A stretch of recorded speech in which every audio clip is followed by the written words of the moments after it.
고추밭에 나와 있습니다.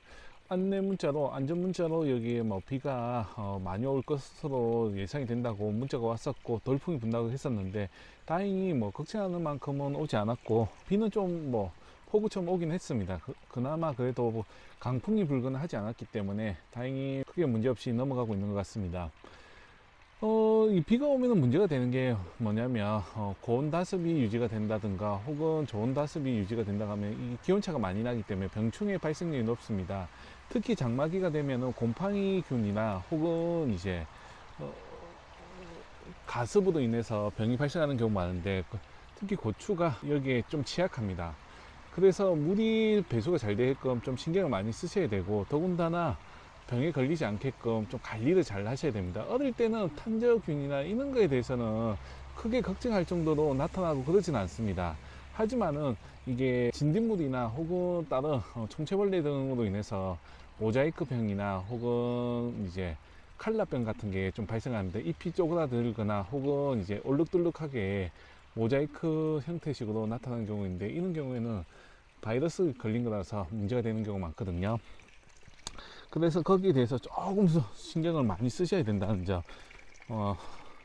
그래서 저희 같은 경우는 보통 비 예보가 있다, 좀 폭우가 온다, 강풍이 예상이 된다 하면 전날에 여기다가 방제 작업을 합니다. 특히 살균제 위주로 방제 작업을 좀 신경을 많이 쓰는 편입니다.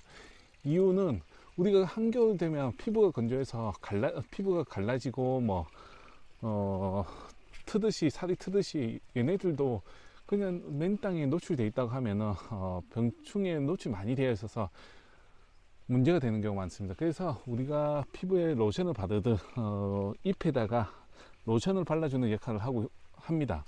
그게 뭐 살균제이고 살충제인데, 거기에 뭐 보습 효과를 해주는 게 전착제입니다. 전착제가 섞이지 않은 상태에서 약을 뿌리면은 나중에 비가 많이 온다거나 하면은 이게 다 씻겨져 내려가서 별로 효과가 없습니다. 근데 전착제를 섞어서 쓰면은 아무래도 보습 효과도 높여주면서 이게 빗물에 씻겨 내려가는 걸 좀 막아줍니다. 쉽게 얘기해서 우리가 점도가 높은 꿀이라든지 이런 걸 피부에 바르거나 아니면은 기름 성분이 있는 걸 피부에 발랐을 때 쉽게 지워지지 않듯이, 얘네들도 마찬가지입니다. 전착제를 섞어 쓰면은 물을 뿌린다고 해서 쉽게 씻겨져 내려가지 않고 보호를 해줍니다. 그래서 나중에 문제가 되는 걸 좀 막을 수 있거든요. 우리가 예방주사를 맞든 얘네들도 예방을 해주면은 나중에 비온 뒤에 예방적으로 여기다가 농약을 살포한다 하는 것보다 효과가 뛰어납니다. 그래서 웬만하면은 비가 오기 전에 농약을 살포하는 게 제일 좋습니다. 농약을 그러면 기준은 며칠에 한 번씩 쳐야 되느냐라고 물어보실 수 있는데, 기본적으로 2주 단위로 방제 작업이 진행된다고 보시면 좋을 것 같습니다. 하지만은 2주 단위 전에, 내가 한 일주일 전에 여기 농약을 살포를 했는데, 그럼 어떻게 하느냐? 그런 경우에는 판단을 좀 하셔야 됩니다. 일주일 전에 사용한 약이 살충제인지 아니면 살균제 있는지를 판단하셔서, 살균제를 그냥 좀 친지 오래됐다, 한 일주일에서 한 12월 정도 지났다, 혹은 그 중에 또 한 번 비가 왔다, 그런 경우에는 일주일만이라도 농약을 살포하는 게 좋지만은, 그 사이에 비가 오지 않았다, 그럼 아직 2주가 되지 않았다, 그러면은 한 2주까지는 지켜보셔도 됩니다. 다만 비가 그친 후에 비가 많이 왔거나 너무 강풍이 불어서 이게 좀 흔들렸다, 그런 경우에는 또 방제 작업을 즉시 해 주셔야 됩니다. 그러니까 기준을 잘 세우셔야 됩니다. 1차적으로 2주 안에 농약을 살포를 하지 않았다고 하면은 미리 농약을 살포하는 게 좋고, 그 이후에 만약에 비가 좀 많이 왔다 그러면 그걸 보고 직후에 농약을 살포를 한다든가 혹은 이제 2주 상관을 해서 살포를 하시면 됩니다. 이거 모르고 그냥 하시면 농약은 농약대로 소비하고, 나중에 작물도 작물대로 이게 보호가 안 됩니다.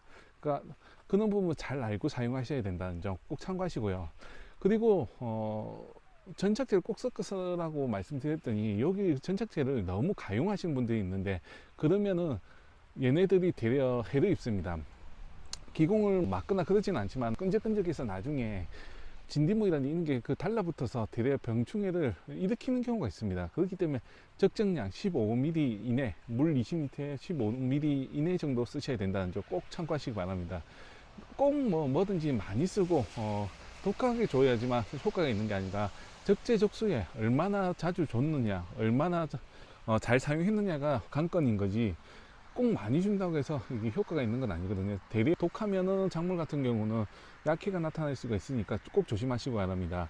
그 비가 왔을 때는 이렇게 배수가 잘 되는지 안 되는지 꼭 확인하시고, 비 온 뒤에는 혹여 뿌리가 흔들리지는 않았는지 잘 판단하셔야 됩니다. 5, 6월에는 이게 장마기가 겹치거나 이게 비바람이 많이 불게 되면은 뿌리가 흔들려서 고추는 죽는 경우가 많습니다.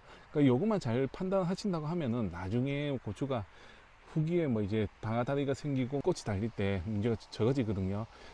저도 일전에는 그런 걸 신경을 안 쓰다가 이게 뿌리가 한번 흔들리고 나니까 생산량이 급격하게 떨어지더라고요. 농번기 때문에, 그러니까 모내기를 한다는 거 거기 신경 쓰다 보니까 고추는 별로 신경을 안 썼더니 그런 문제가 있으니까 초기에 뿌리가 흔들리지 않게끔 잘 관리를 하셔야 되고, 더군다나 우리가 북주기를 해주면 그나마 흔들린 게 덜한데, 비가 많이 와서 북주기 했던 흙이 많이 쓸려 내려갔다 그러면 2차적으로 북주기를 한번 더 해주시는 것도 방법이다 라고 보시면 좋을 것 같고요. 그리고 비가 많이 올 때는 웬만하면은 추비를 하지 마십시오. 개인실이 했다가 이게 급작스럽게 녹아서 문제가 발생하는 경우가 많거든요. 그러니까 그런 때는 조금 피해서 하시는 게 좋고, 어느 정도 비가 오는 거는 도움이 되지만은 뭐 안전 문제가 올 정도로 비가 온다 하면은 그거는 되려